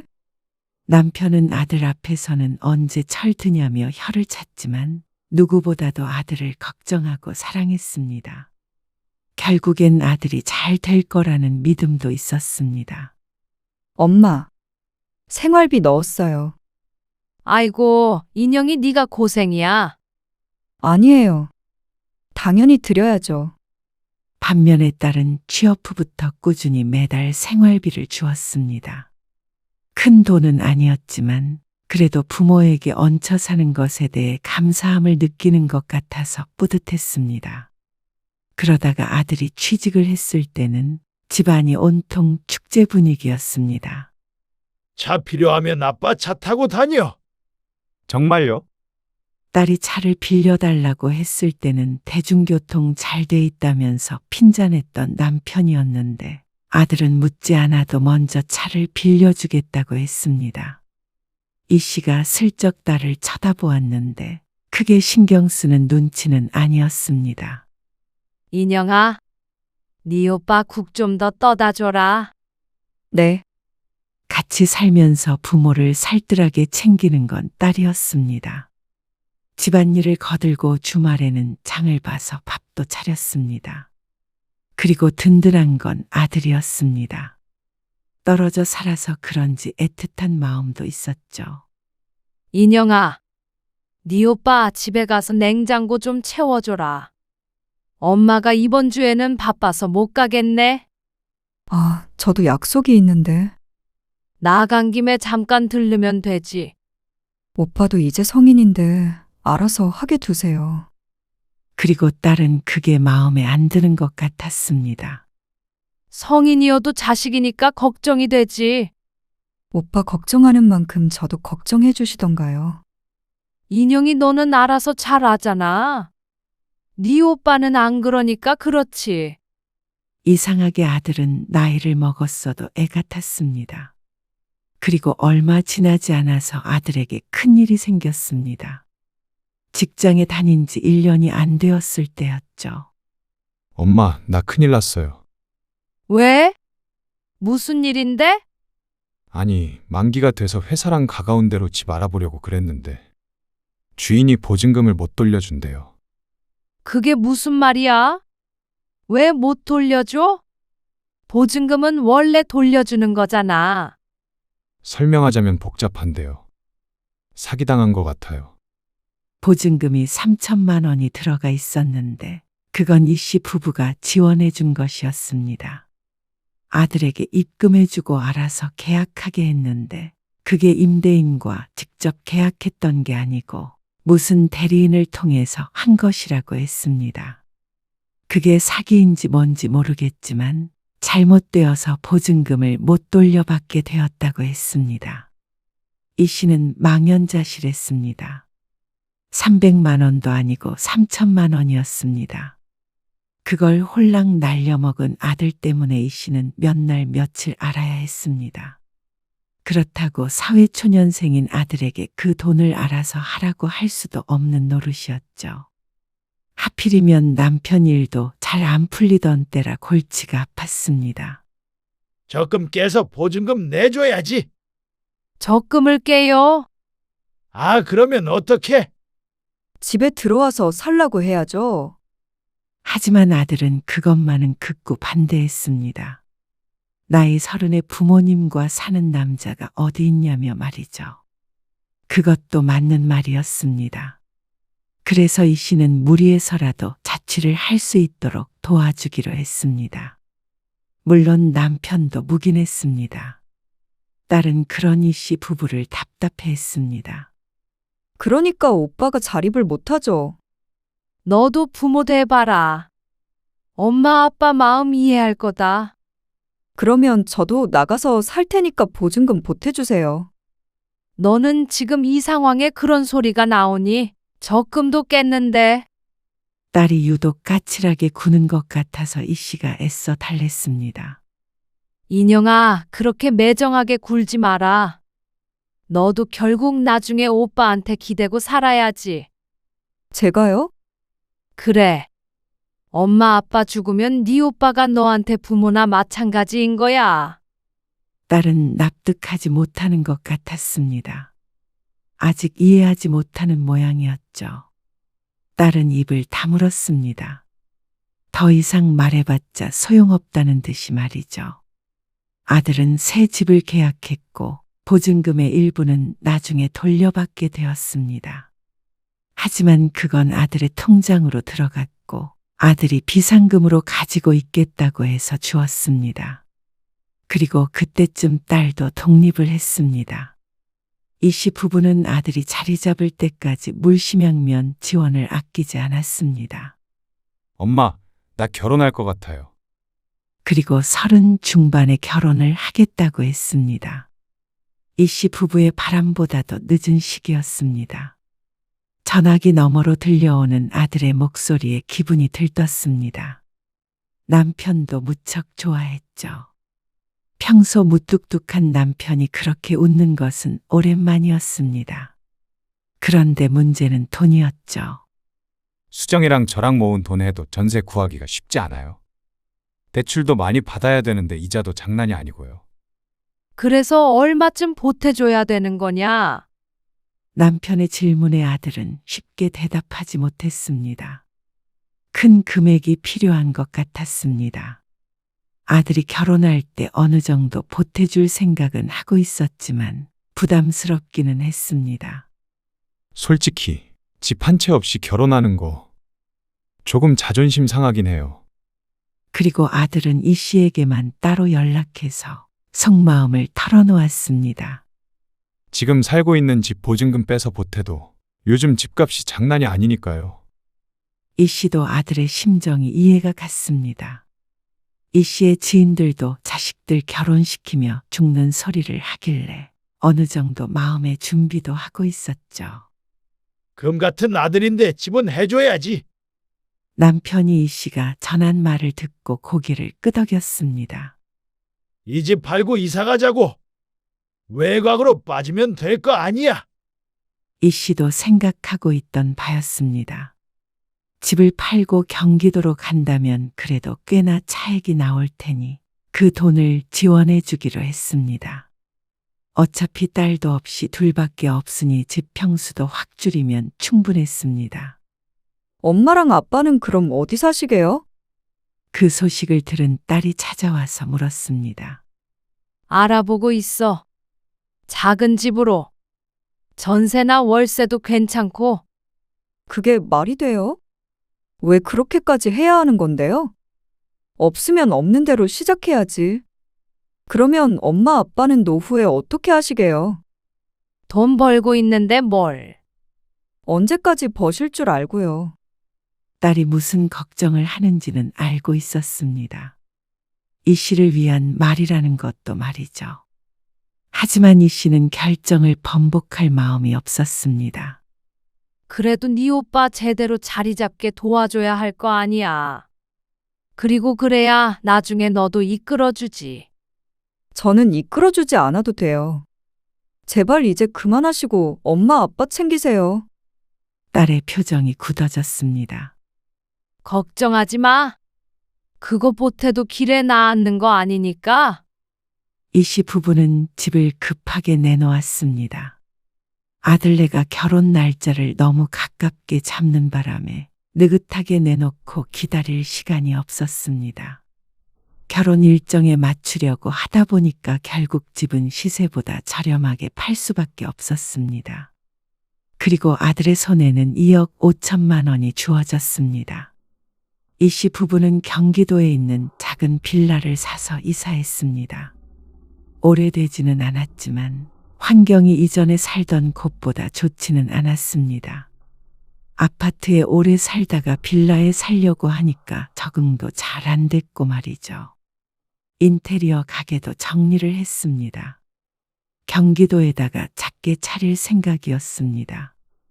둘이서 입에 풀칠 알 정도로만 벌면 그만이라고 생각했습니다. 이 씨 부부는 아들한테 억소리 나게 보태면서 장가를 보낼 수 있어서 다행이라고 생각했습니다. 아들 번듯하게 장가 잘 보내면 됐지. 뭐? 우리야 어디서든 살지. 그럼요. 부부가 그런 의미에서는 쿵짝이 잘 맞았습니다. 아들은 시작이 나쁘지 않았습니다. 아들 내외 모두 직장에 다녔으니까 안정적인 수입도 있었고 대출이 있었어도 내 집에서 시작을 하니까 생활에 어려움이 없어 보였습니다. 그런데 문제는 그 후였습니다. 아무래도 몸 쓰는 일이 많다 보니 나이가 들어 할 수 없는 일들이 생겼습니다. 게다가 겨울에 빙판에서 넘어지는 바람에 허리와 골반을 다쳤었는데 그 때문에 일에 지장이 생겼죠. 후유증으로 한동안 거동이 불편한 것은 괜찮았지만 그 이후에도 일을 할 수 없게 되었습니다. 인테리어 가게를 차리기는커녕 일용직으로도 일하기가 힘들었죠. 이 씨도 평생 전업주부였기 때문에 아르바이트를 해도 수입이 클 수가 없었습니다. 고된 일이 아니면 이 씨 같은 사람을 써주는 곳도 많지 않았습니다. 식당에서 단기로 일을 했지만 그것 가지고 둘이서 계속 생활할 수는 없었습니다. 크게 사치하지 않아도 두 사람이 생활하는 데는 필요한 최소 금액이 있었습니다. 집을 팔고 사고 짐을 옮기고 하는 과정에서도 꽤나 돈이 나갔는데 그래서 저축은 눈에 띄게 줄어들었습니다. 아들에게 줄 수 있는 한 최대로 주자 싶어서 이 씨 부부의 경제 상황은 그다지 넉넉하지가 못했습니다. 당장에 굶어 죽지는 않겠지만 걱정은 해야 하는 수준이 되었습니다. 일할 만해요? 할 만 안 해도 해야지 뭐. 나도 오늘 좀 늦게 끝날 거예요. 이번 주 계속 나가는 거야. 아니요. 내일까지만 도와주기로 했어요. 시간이 조금 지나서 남편도 어느 정도 회복이 됐지만 일은 여전히 불안정했습니다. 그 전에는 그래도 자산이 있으니 수입이 안 좋은 때라도 그렇게 불안하지는 않았는데 아들을 결혼시키고 나니까 미래에 대한 불안감이 엄습할 때가 가끔씩 있었습니다. 그러다가 몇 달 뒤 남편이 외출했다가 돌아오더니 이 씨를 앉혀놓고 말했습니다. 최 사장 알지? 옛날에 같이 일했던. 알죠? 왜요? 오늘 최 사장 만난 거예요? 그래. 근데 최 사장이 일자리를 소개해 주겠다고 하네. 정말요? 무슨 일자리? 그동안 남편이 해오던 일일 거라고 지레짐작했지만 전혀 다른 일이었습니다. 아들이 유치원을 운영하는데 거기 차량 운전기사 자리가 비었나 봐. 운전기사요? 운전이야 평생 하던 일이지만 기사 노릇은 해본 적이 없었습니다. 더군다나 유치원 기사라니. 당황스럽기도 하고 남편의 허리도 걱정이 됐죠. 종일 앉아 있어야 하는 거 아닌가? 당신 허리도 안 좋잖아요. 그래도 종일 서서 하는 일보단 낫지. 앉아서 운전만 하면 되잖아. 괜찮아. 그리고 얼마 뒤에 남편은 그 일을 해야겠다고 말했습니다. 하지만 그러기 위해서는 또 이사를 해야 했습니다. 유치원이 집에서 1시간 넘게 걸리기 때문에 출퇴근하기에는 힘들어 보였습니다. 아는 사람이 운영하는 곳이라 잘릴 위험은 적고 월급이 많지 않아도 안정적이었습니다. 수입이 들쑥날쑥한 이 씨 부부에게는 최고의 일자리라고 할 수 있었습니다. 그러면 집을 좀 더 줄여서 가자. 그러면 어느 정도 수중에 여윳돈이 생기지 않을까 싶었습니다. 60대에 달리 고정적인 돈을 벌 수 있는 직장을 찾기 어려웠기 때문에 이 씨는 힘든 결정을 해야 했습니다. 결국 이 씨 부부는 살던 빌라를 팔고 또다시 이사를 하게 되었습니다. 이사 비용도 만만치 않게 들었고 집은 더욱 작아졌습니다. 물론 매달 들어오게 되는 월급이 있었지만 미래는 어쩐지 더욱 불안해진 것 같았습니다. 그러니 씨의 집에 방문한 딸이 착잡한 표정을 지었습니다.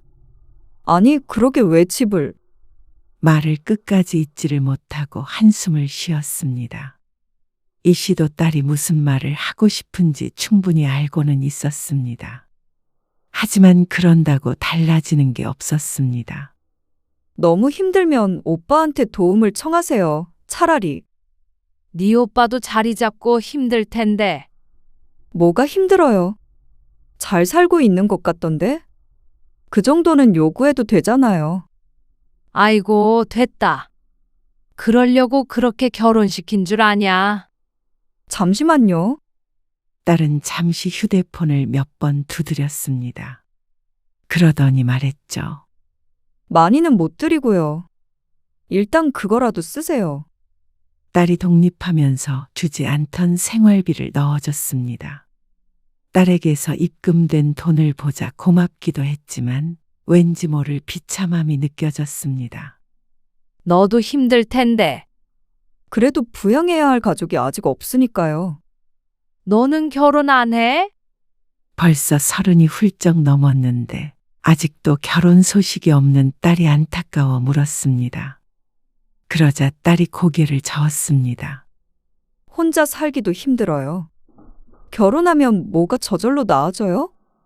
푸념에 가까운 대답이었습니다. 그러고서 딸은 집으로 돌아갔습니다. 그래도 종종 들여다봐줘서 고마웠습니다. 역시 딸은 딸인가 보다 싶었죠. 하지만 갑갑한 마음은 해소되지 않았습니다. 여보, 나 출근해. 다녀와요. 출근하는 남편의 표정이 무척 어두웠습니다. 최근 들어서 그랬습니다. 혹시나 허리가 아파서 그런가 싶어서 물었더니 그건 아니라고 고개를 저었습니다. 그런데 왜 그런지 제대로 얘기를 안 해줬죠. 그런데 퇴근해서 돌아올 시간이 한참 지났는데도 남편이 돌아오질 않았습니다. 전화를 해도 받지 않아서 걱정된 마음에 집 밖을 나서서 골목을 두리번거렸습니다. 그렇게 30분쯤 서 있었을까요? 멀리서 휘청거리는 발걸음으로 집을 향해 다가오고 있는 남편이 보였습니다. 여보, 잔뜩 취한 것 같았습니다. 말이 꼬이고 평소의 칼칼한 목소리가 아니라 힘 빠진 노인네 목소리가 났습니다. 무슨 술을 이렇게 많이 마셨어요? 나 이제 일 못해. 그게 무슨 말이에요? 오늘 유치원에서 무슨 일 있던 거예요? 그런데 자세히 보니까 얼굴에는 못 보던 상처가 있었습니다.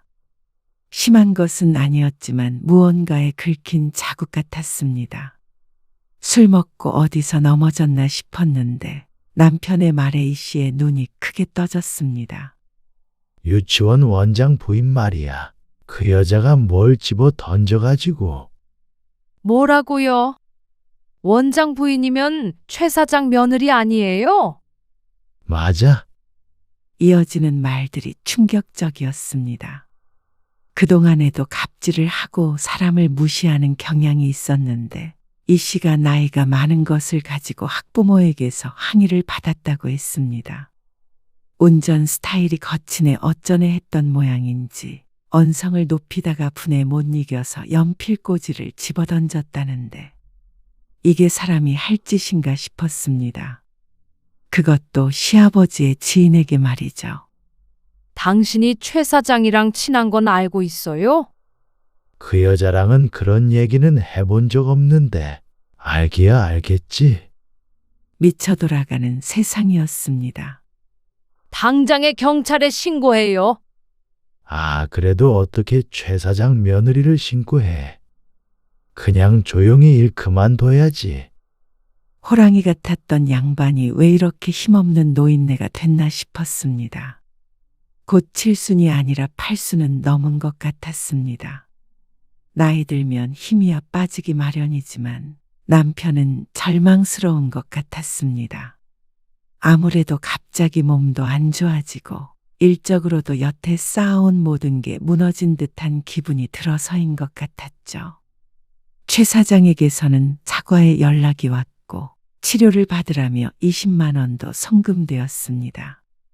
하지만 사람에게 그렇게 모멸감을 줘놓고 20만 원으로 퉁치려 하는 것이 더 괘씸했죠. 딸도 노발대발해서 쫓아가려고 했는데 이 씨가 말렸습니다. 괜히 일을 크게 키우지 말라고 했습니다. 남편이 원하지 않았죠.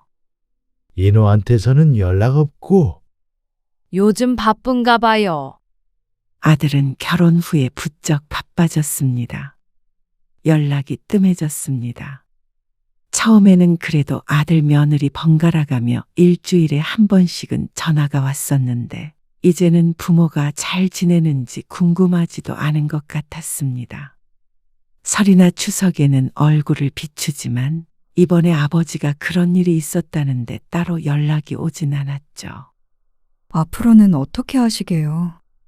어떻게 하기는 일자리 알아봐야지. 일단 다음 달까지는 제가 생활비 드릴게요. 딸의 말에 감동을 받았습니다. 하지만 그것도 다음 달까지인 듯 했습니다. 그런데 그 이후로는 저도 드리기 힘들어요. 알지, 언제까지 너한테 손 벌릴 수는 없지. 저 내년 초에 결혼하려고요. 뭐? 결혼? 뜻밖의 소식에 이 씨가 깜짝 놀라 되물었습니다. 먹고 살기 바빠서 아직 결혼 생각이 없다더니 결혼을 약속할 만한 사람이 있었던 모양이었습니다. 그런데 이 씨는 까맣게 모르고 있었습니다. 너 근데 왜 말 안 했어? 누구 만나고 있다고? 지난번에 잠깐 말했었는데 엄마, 아빠, 오빠 때문에 정신 없었잖아요. 잘 기억이 나지 않았습니다. 그런다고 딸이 만나는 사람이 있다는 것도 제대로 못 들었나 싶어서 찜찜했습니다. 그래서 저도 집도 마련하고 결혼 준비도 해야 해서 생활비는 더 못 드릴 것 같아요. 당연히 이해는 갔지만 대놓고 기뻐할 수가 없는 스스로가 참 미웠습니다. 그래도 딸이라도 있어서 이 씨가 기댈 곳이 있었는데 딸이 생활비도 끊고 결혼해버린다고 하니까 왜 이렇게 서운한 기분이 드는지 몰랐습니다. 아들이 결혼할 때는 그렇게 축제 분위기였던 집이 어째서인지 축 가라앉았습니다. 남편도 생각이 많아 보였습니다. 그 다음 달까지 딸은 생활비를 보태줬습니다. 그리고 그 후로는 약속처럼 또 끊겼습니다. 예견되었던 일이었지만 이 씨 부부에게는 무척 크게 다가왔습니다. 앞날이 막막했습니다. 자꾸 나이는 먹어가고 일할 수 있는 건 한정적인데 살아있는 이상 의식주에 돈이 들기 마련이니 말이죠. 그래도 그런 대로 살아갔습니다. 허리띠 졸라매고 주택담보대출도 조금 받았습니다. 그러다가 도저히 안 되겠다 싶어서 이 씨가 아들에게 연락하기로 마음먹었습니다. 인호한테 연락 한번 해보려고요. 왜? 5천만 원 정도만 달라고 해보려고요. 돈을 달라고 한다고? 못하면 빌리기라도요. 어차피 나중에 이 집 처분하면 돈이야 갚을 수 있을 거 아니에요. 그리고 우리가 해준 게 있는데. 남편은 한참 말이 없었습니다. 평생 자식에게 손 벌리는 일은 하지 않겠다고 다짐했었는데 아직 살아갈 날이 한참 남은 이 시점에 아들에게 그런 일로 연락하는 것이 마음에 들지 않은 것 같았습니다. 그러나 현실 앞에서는 남편도 어쩔 수 없었죠. 그래. 연락해봐. 이 씨는 아들에게 전화를 걸었습니다. 신호음이 길게 울렸습니다. 5번, 6번.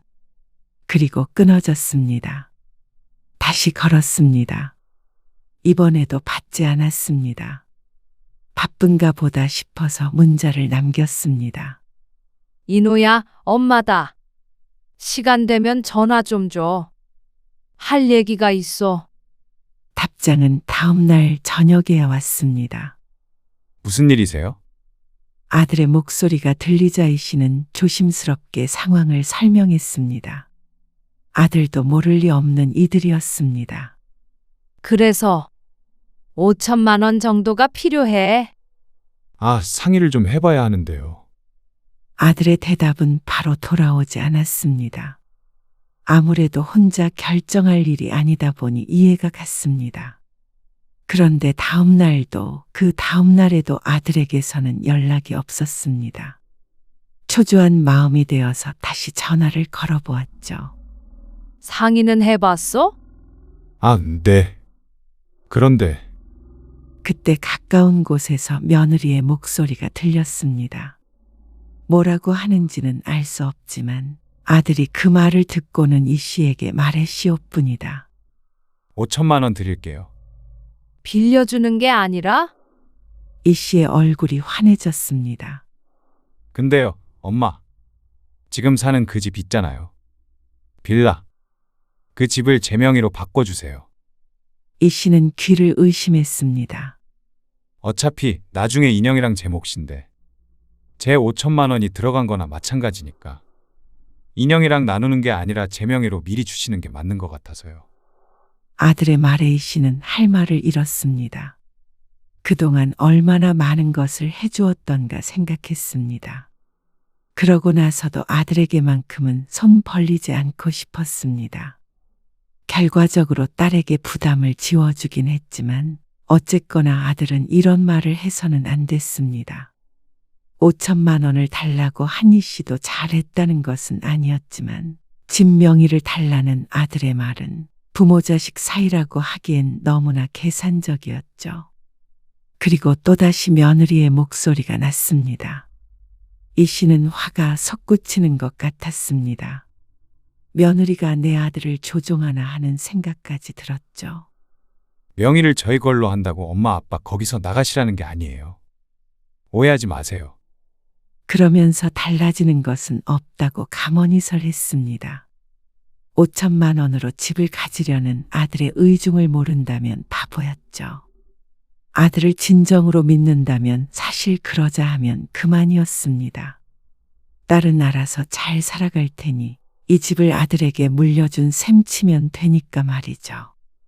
하지만 그동안 여기저기 옮겨다니며 힘들었던 일, 서름을 당했던 일들을 떠올리자 아들에게 선뜻 긍정적인 대답을 할 수가 없었습니다.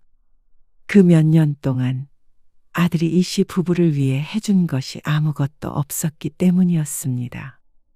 생각해보면 정말로 그랬습니다. 집 팔고 처음 이사 갔던 그 시점부터 아들이 단 한 번이라도 이 씨 부부가 어디서 어떻게 살아갈지에 대한 걱정을 했던가 짚어보면 단 한 번도 없었습니다. 딸이 종종 찾아오곤 했었지. 아들은 명절이 아니면 코빼기도 보기가 힘들었습니다. 아들을 더 오래 공부시켰고 취직도 잘 안 돼서 생활비까지 대줘가면서 뒷바라지했습니다. 결혼할 때도 2억 5천이라는 큰 돈을 쥐어주기 위해서 이 씨 부부의 윤택한 삶을 버렸습니다. 내심 그렇게 하면 아들이 나중에 부모 생각을 해주리라는 믿음이 있었습니다. 아들과 딸 중에 그 역할을 할 사람은 아들이라고 남편도 그렇고 이 씨도 그렇게 생각했죠. 그랬으니까 그렇게 퍼졌지. 이런 결말은 예상하지 못했습니다. 이 집까지 너한테 줘버리면 우리는 5천만 원 가지고 평생 살라는 말이야? 그게 아니고요. 저희도 그렇게 여유로운 형편이 아니니까 그렇죠. 그냥 무작정 5천만 원을 드릴 수가 없으니까요. 아들은 결혼하고 한 차례 이사도 했습니다. 이 씨 부부도 이사 다니느라 정신이 없던 바람에 서울엔 가보질 못했지만 그래도 딸 말로는 잘 먹고 잘 산다고 했습니다. 그런데 여유로운 형편이 아니라니 이상했죠. 됐다. 5천만 원 안 줘도 된다. 이 씨는 더는 길게 생각하지 않았습니다. 2억 5천을 주고도 맨입으로는 못 도와주겠다는 아들에게 이 집마저 줘버리면 말년이 어떻게 될지 눈에 훤히 보이는 것 같았습니다. 결혼시킬 때 미리 알았다면 좋았을 일이었죠. 그날 이후로 아들의 연락은 급격히 줄어들었습니다. 흔한 안부 연락도 없었습니다. 아들은 설에도 오지 않았습니다. 그리고 딸의 결혼식에서 오랜만에 보게 되었죠. 잘 지냈니? 네. 안녕하셨어요, 어머님. 오랜만에 본 며느리의 신수가 환했습니다. 아들과 며느리의 얼굴을 보자 어쩐지 속이 부글부글 끓는 기분이었습니다. 그리고 결혼식이 끝나고 딸은 곧장 신혼여행이 예정되어 있었습니다. 이 씨의 남편은 피로연해서 술을 마셨는데 딸이 호텔을 잡아주기로 해서 가능한 일이었습니다. 그런데 숙소에 문제가 생겼죠. 예약이 안 돼 있다고 하는데 어? 그럴 리가 없는데 잠깐만요. 딸이 예식장 근처의 숙소를 예약했는데 그것이 누락된 모양이었습니다. 차라리 처음부터 그러질 않았다면 남편이 술을 안 마셨을 텐데 운전하고 집으로 가는 것도 무리였습니다. 다른 방을 예약하려니까 주말이라 빈 방이 없다고 했습니다. 딸도 정신없는 와중에 다른 호텔을 알아보다가 이 씨에게 말했습니다. 오빠네 집에서 하루 묵는 건 어때요? 뭐? 인호? 아들과는 같은 테이블에 앉아서 밥을 먹긴 했는데 이전보다는 어색했습니다. 그렇게 집에 들렀다가란 소리도 없이 아들은 먼저 자리를 떠났습니다. 물론 이 씨 부부가 호텔에서 묵을 거라는 걸 알고 있어서 그랬던 것일 테지만 섭섭하긴 했죠. 돈 때문에 사이가 어그러진 것 같아서 더욱 그랬습니다. 오빠 주소 메시지로 보내줄게요. 오빠랑 통화해보세요. 지금 너무 정신이 없어서. 주변이 무척 시끄러웠습니다. 아, 그냥 다른 숙소에서 대충 자고 가자고. 그런데 이 씨는 이대로 지내는 것은 안 되겠다 싶었습니다. 그래도 내 자식인데 만나서 제대로 얘기를 나눠보고 싶었죠. 그리고 정말 그런 상황이 안 돼서 그런 말을 했던 거라면 이해하자 싶었습니다. 이 씨는 대리운전을 불러 딸이 일러준 주소로 향하며 아들에게 전화를 걸었습니다. 2번 걸었는데 통화 연결이 되지 않았습니다. 전화 안 받아? 남편도 내심 아들네 집에 가길 원했는지 은근슬에 물었습니다. 안 받네요. 집에 간 게 아닌가? 다시 한번 걸어봐. 이제 도착할 때가 다 와가는데 전화를 받지 않아서 초조했습니다. 무작정 초인종을 누를 수도 없는 노릇인데 말이죠. 결국 도착할 때까지 아들은 전화를 받지 않았고 이 씨 부부는 일단 택시에서 내렸습니다. 여기에 산다고? 으리으리해 보이는 신축 아파트였습니다. 들어가 보지 않아도 여기에 사는 사람이 경제적으로 어렵다고 말할 수는 없을 것 같았습니다. 이 씨도 남편도 한참을 그 아파트를 바라보고 있었습니다. 그때 아파트 주민으로 보이는 사람이 입구에서 걸어 나오는 걸 보고 이 씨는 자신도 모르게 말을 걸었습니다. 저기 말씀 좀 여쭐게요. 아, 예. 여기 아파트가 얼마 정도 되나요? 네, 가격이요. 평수마다 다르긴 한데 제일 작은 평수가 아마. 그리고 이어지는 말에 이 씨는 깜짝 놀랐습니다. 역시나 신축 아파트라 다르긴 달랐습니다. 전세도 결코 작지 않은 금액이었습니다. 그런데 이런 곳에 살면서 여유가 없어서 어쩔 수 없다며 부모 집 명의마저 옮겨달라고 하던 아들이 떠올랐습니다. 그때 아들에게서 전화가 왔습니다. 무슨 일이세요? 아, 인영이가 잡아준 호텔이 잘못돼서 너희 집에서 하루 신세 좀 질까 했다. 아, 저희 집이요. 그래. 그냥 근처 모텔 잡으시는 게 더 편하실 것 같은데. 저희 이따 저녁에 일정도 있고요. 아들의 대답에 오만 정이 떨어지는 것 같았습니다. 내가 알던 그 아들이 맞나 싶었습니다. 비록 먼 곳에서 온 것은 아니지만 그래도 다른 지역에서 온 부모를, 당장 잘 곳이 마땅치 않다는 부모를 단 한마디로 거절해버리는 아들이 야속했습니다. 집을 주겠다고 했다면 달랐을까요? 이렇게 좋은 아파트에 사는 아들이 작은 빌라 하나마저 달라는 게 우스웠습니다. 기어이 남은 것도 탈탈 털어가야 직성이 풀리나 싶었죠. 이 씨 부부는 근처 모텔에서 하룻밤 묵고 집으로 돌아왔습니다. 그리고 집에 돌아와 수많은 날을 고민했습니다. 딸도 이제 결혼을 해서 출가 외인이 되었고 아들은 부모를 나몰라라 했습니다. 그렇다면 이 씨 부부도 스스로 알아서 살아가야 했습니다. 이 집으로 연금 같은 거 들 수 있지 않아? 주택연금? 그거 돈 얼마 안 주잖아요. 그래도 다달이 돈을 받는 게 중요하지. 이제 뭐 누구 물려줄 생각도 하지 말고 살아야지. 아, 이 씨는 그제야 남편의 뜻을 이해했습니다. 그럴 거면 그냥 팔아버리고 월세 사는 것도 나쁘지 않겠네요. 그래도 죽을 때까지 내 집은 있어야지. 이 씨 부부는 그 후로 주택연금을 알아보았습니다. 매달 얼마씩이라도 나와야 살 수 있다는 말이 현실이었습니다.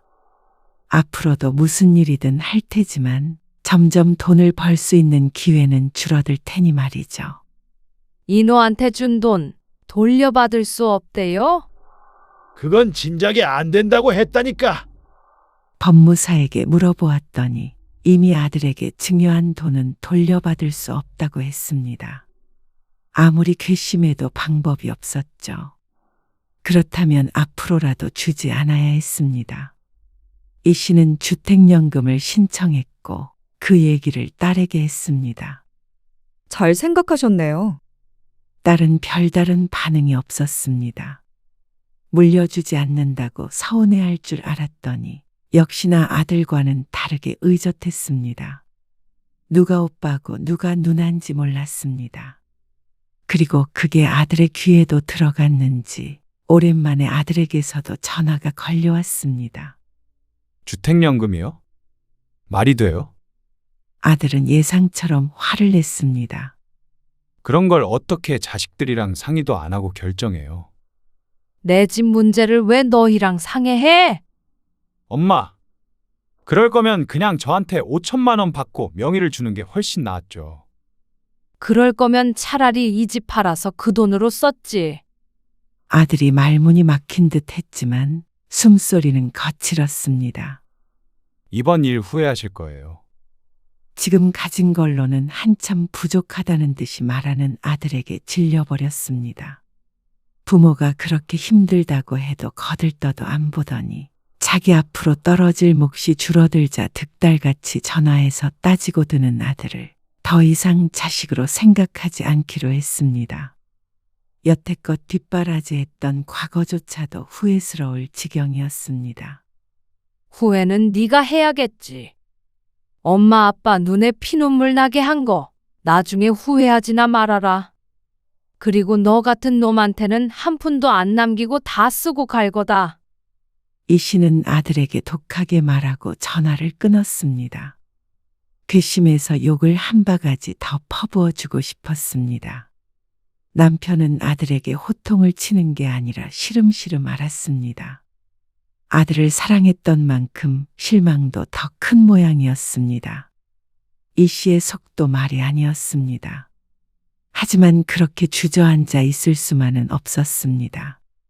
주택연금을 받는다고 해도 몇십만 원이기에 생활에 크게 영향이 있지는 않았습니다. 그렇다면 둘 다 돈을 벌어야 했습니다. 어쩌다 이렇게 됐나 허탈했습니다. 아들만 믿고 살았는데 말이죠. 당신이 아들은 금이고 딸은 은이라면서요. 한숨 같은 이 씨의 말에 남편은 대답이 없었습니다. 내가 봤을 때 딸이 금이야.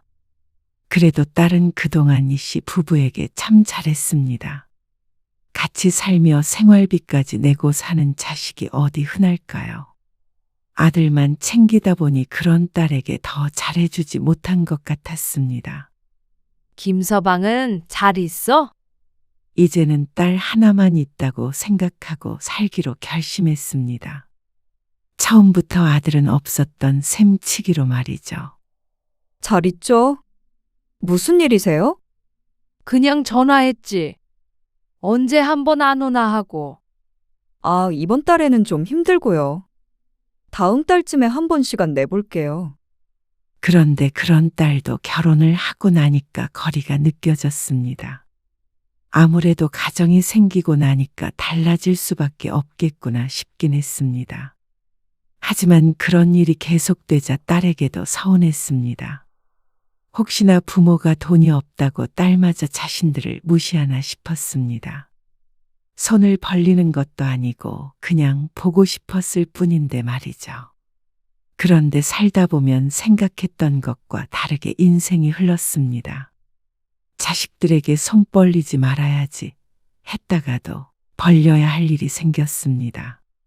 아들과는 거의 절연하고 살기에 그 대상은 딸이 될 수밖에 없었습니다. 인영아, 있잖아. 이런 말 하기 좀 그렇긴 한데 네? 엄마, 이번에 네 아버지 차가 완전히 고장이 나가지고 수리를 맡겼는데 이게 금액이 참 차가 왜요? 오래 탔잖아. 아, 딸이라면 당연히 얼마라도 도와주겠다고 할 줄 알았습니다. 그러니 이 씨도 염치불고하고 연락을 할 수 있었던 것이었습니다. 하지만 딸의 반응은 예상과 너무 달랐습니다. 엄마, 그때도 말했지만 나도 이제 결혼하면 엄마 아빠 못 챙겨요. 그리고 그럴 의무도 없고. 뭐? 자식이 부모에게 의무가 없다니. 딸의 입에서 나온 소리라고는 상상하기 힘든 말이었습니다. 여태껏 할 만큼 했잖아요. 사실 엄마 아빠 위해서는 아니었고 내 마음 편하자고 한 거예요. 결혼하기 전까지만 엄마 아빠 챙기자. 스스로 다짐한 게 있어서요. 그게 무슨 말이야? 평생 오빠밖에 몰랐던 엄마 아빠. 노후에 저한테 부양을 바라시면 저도 더는 연락 못 드려요. 그냥 가끔 이렇게 찾아가고 얼굴 보고 밥 먹고 그 정도로 지내고 싶어요. 딸이 정확한 선을 그었습니다. 더는 다가오지 말라는 듯이 말이죠. 오빠가 해야 할 역할 제가 할 생각 없고 저도 이제 결혼했으니까 그럴 수도 없고요. 차는 이제 아빠 연세도 있으시니까 차라리 파는 게 나을 것 같고요. 오빠랑 얘기 잘 해보세요. 인영아, 왜 이래? 내가 언제 네 오빠밖에 몰랐다는 거야? 나는 너희 똑같이 사랑했어. 그건 잘 모르겠어요. 저는 엄마한테 오빠 같은 지원도 받은 적 없고 결혼할 때도 제가 알아서 했잖아요. 2억 5천이 아니라 2,500도 안 해주셔서 와닿지는 않네요. 딸이 무척 차갑게 느껴졌습니다. 아무 말도 한 적이 없어서 서운해하고 있을 거란 생각을 하지 못했습니다. 그걸 따지려고 하는 말은 아니고요. 앞으로는 저한테 더 이상 그런 부탁은 안 하셨으면 해요. 그 말이 가슴에 비수처럼 꽂혔습니다. 그동안 보지 못했던 것을 엿본 기분이었습니다. 미안하다. 딸의 말에 한치도 거짓이 없으니 그 말밖에는 할 수 없었습니다. 이 씨는 전화를 끊고 고개를 숙이고 있었습니다. 아들만 생각하는 바람에 아들에게는 버림받았고 딸마저 멀어졌습니다. 그리고 그 모든 시작이 이 씨 부부라는 건 부정할 수 없는 사실이었죠. 스스로를 돌보지 못한 어리석은 선택이 말년을 비참하게 만들었습니다. 평생 사랑을 쏟아부었던 아들에겐 재산을 안 주겠다고 작은 복수를 했지만 결국 일은 돈이 더 컸고 마지막은 누구에게도 기대지 못한 채 쓸쓸히 살아가게 될 것 같았습니다. 금이니 은이니 따지던 세월이 무색하게 이 씨 부부의 곁에는 아무도 없었습니다.